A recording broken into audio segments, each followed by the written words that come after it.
kontroversi, kontroversi, kontroversi.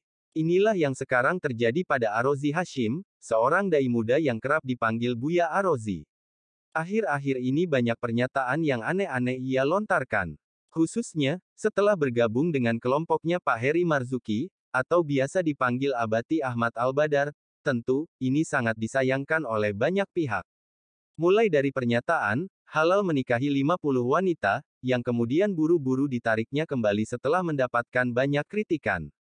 Kemudian tentang Ismuruh, yang lagi-lagi menimbulkan kontroversi, kini, ia berulah kembali dengan pernyataannya terkait kafaroh ruh dan akikoh ruh. Berikut pernyataan singkat beliau. Jadi yang disebut, mungkin istilahnya akikah nama ruh, atau kafarah ruhiyah, itu memang bukan bagian kitab fikih. Jadi jangan dibenturkan dengan kitab fikih. Di fikih memang nggak ada, fikih kan uzon zahir. Ini bab batin. Tapi pernah nggak melihat ada hadis Nabi ketika ada orang bermaksiat, jadi ada orang, mohon maaf, menggowili pasangannya lagi haid, apa kata Nabi? Kamu kafarah. Gitu. Ada orang ngomong, saya nanti kalau sukses saya bayar nazar. Mirip-mirip begitu. Jadi ini mirip-mirip kayak nazarnya ruh nanti. Tapi itu nanti kalau sudah yakin aja. Kalau belum yakin-yakin amat ya, antum rajin-rajin aja kirim Fatihah buat nama ruh itu.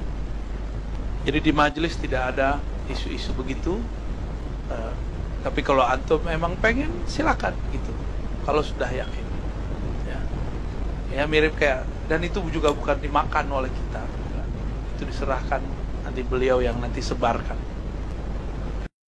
Sontak saja, pernyataan itu mendapat tanggapan dari Kiai Muda NU yang sekaligus salah satu anggota MUI Jawa Timur, yaitu Ustadz Abdul Wahab Ahmad. Beliau adalah salah satu penulis aktif di website resmi NU.org, yang concern di bidang syariat dan akidah Ahlus Sunnah wal Jamaah. Setidaknya ada 8 poin yang menjadi sorotan beliau. Pertama, bila istilahnya kafarot ruh, maka ruhnya salah apa kok kena denda kafaroh? Dari dulu, kafaroh adalah istilah bagi denda, sanksi karena berbuat salah. Kalau istilahnya akikoh ruh, maka jelas ini mengada-ada, sebab semua tahu kalau ruh Nabi, para sahabat dan tabi'in tak ada yang diakikohi dan memang tidak ada perintah atau himbauan untuk itu. Akikah selalu untuk badan yang bernyawa, bukan untuk ruhnya saja. Bila badan sudah diakikohi, maka beres dan tak pernah ada ajaran yang menyuruh lagi untuk membayar sejumlah uang untuk akikoh ruh. Kedua, tak ada individu atau lembaga yang berhak menerima kafaroh, apalagi memonopoli penerimaan bayarannya. Nabi saja tak pernah menerima kafaroh masyarakat, Khulafaur Rasyidin juga tak pernah dan sepanjang sejarah Islam memang tak ada ceritanya membayar kafaroh ke individu atau kelompok khusus. Beda dengan di Kristen Katolik, yang sejarahnya pernah pakai surat indulgensi, cuma ini kan judulnya Islam, sehingga wajar kalau kita komentari sesuai ajaran Islam. Ada beberapa iltilah untuk sanksi harta dalam Islam, yakni kafaroh, fidyah dan dam. Semuanya selalu dibayarkan atau disalurkan ke fakir miskin atau kaum muslimin lain, bukan ke orang atau kelompok tertentu yang seolah-olah jadi agen penebusan dosa. Ketiga, penentuan jumlah uang kafaroh ruh atau akikoh ruh itu, dari syariat yang mana? Dari berbagai info yang mencapai kadar mutawatir, kita tahu bahwa jumlahnya adalah Rp100.000, dikali jumlah usia orang yang melakukan akikoh. Jumlah tersebut dengan mata uang rupiah, sudah jelas merupakan aturan yang dibuat di Indonesia, tapi setahu saya tidak ada nabi di Indonesia, kecuali para nabi palsu yang membawa syariat palsu pula. Kalau bukan nabi, maka tak ada yang punya otoritas untuk menentukan jumlah kafaroh atau akikoh, sebab ini murni terkait dengan hubungan seorang hamba dengan Allah, bukan antara satu orang dengan orang lain. Sama juga tidak ada selain nabi, yang berhak membuat-buat jenis kafaroh atau akikoh baru. Keempat, uang rupiah bukan hal yang batin kan. Uang tersebut benda zahir yang diterbitkan oleh Bank Indonesia. Lalu bagaimana bisa disebut bahwa ini urusan batin? Apa juga hubungannya ruh kok ditebus atau di-upgrade dengan uang? Setelah ruhnya diberi nama dan diakikohi, apakah sekalian didaftarkan di Dispenduk sehingga punya KTP ruh, dan dibuatkan rekening bank juga, sebab ternyata ruh ini pakai uang rupiah.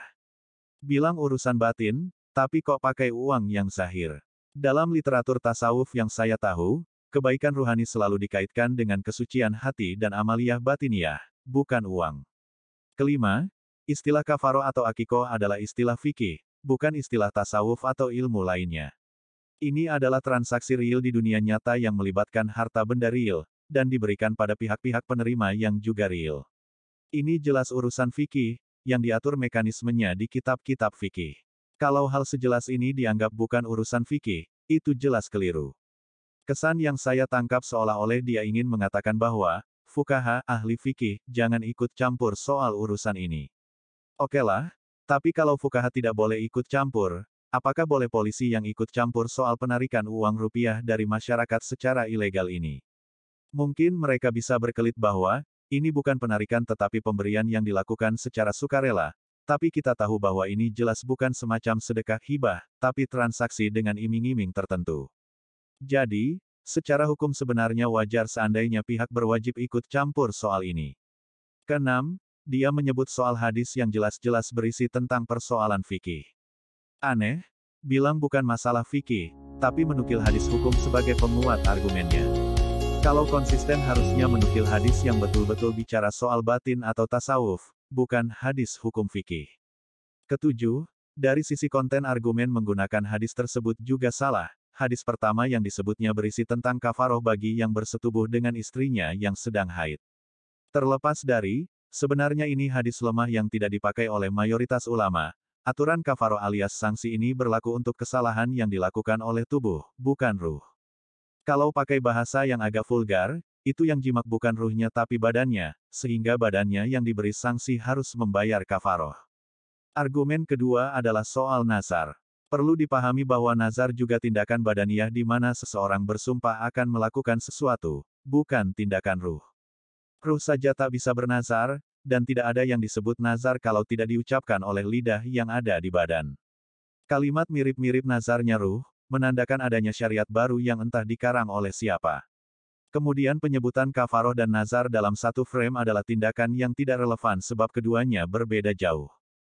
Kedelapan, kalimat tapi itu nanti kalau sudah yakin, adalah kalimat aneh.